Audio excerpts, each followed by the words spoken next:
एक ठे जंगल में 3 बैल रहत रहना। तीनों आपस में बहुत अच्छा मित्र रहना। वो घास चरे खातिर जंगल में एक के साथ जात रहना। ओही जंगल में एक ठे खूंखार शेर भी रहत रहल।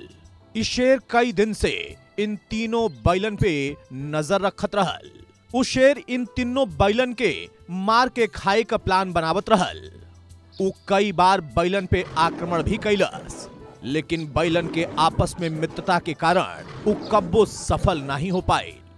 जब वो शेर उन तीनों बैलन पे हमला करे आवत रहल तो तीनों बैल त्रिकोण बनाकर अपने नुकीला सिंघन से आपन रक्षा करत रहना। तीनों बैल मिलकर कई बार शेर के भगा चुकल रहना, लेकिन शेर कैसे भी करके उन तीनों के खायल चाहत रहल।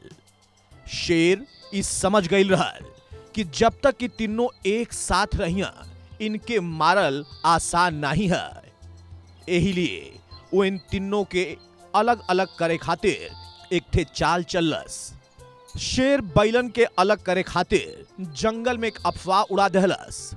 अफवाह ई रहल कि इन तीनों बैलन में से एक बैल अपने साथियन के धोखा देता।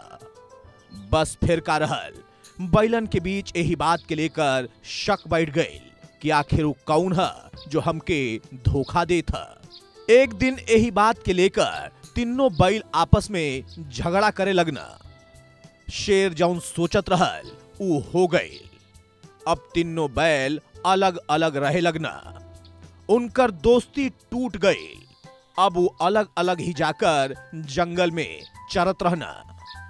बस का शेर के तो यही मौका का इंतजार रहल। शेर एक दिन उन तीनों बैलन में से एक पर हमला बोल देहलस। अकेले पड़ जाए के खातिर वो बैल शेर का मुकाबला नहीं कर पाइल और शेर ओके मार देहलस।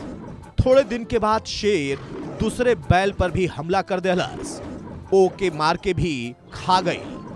अब बचल सिर्फ एक बैल। उस समझ गए कि शेर अब ओके भी मार डाली। ओकरे पास बचे के खातिर कौनो उम्मीद नहीं है। वो अकेले शेर का मुकाबला नहीं कर पाई। एक दिन जब वो जंगल में घास चरे खातिर गई तो शेर ओके भी अपन शिकार बना लेहलस। शेर का चाल पूरी तरह से कामयाब हो गई और उन तीनों बैलन का दोस्ती तोड़कर उन तीनों के आपन शिकार शेर बना लेहलस। कहानी से सीख, एकता में बड़ा ताकत होला। हमके हमेशा आपस में मिलजुल कर रहल चाहिए और दूसरन के बात में नहीं आवे के चाहिए।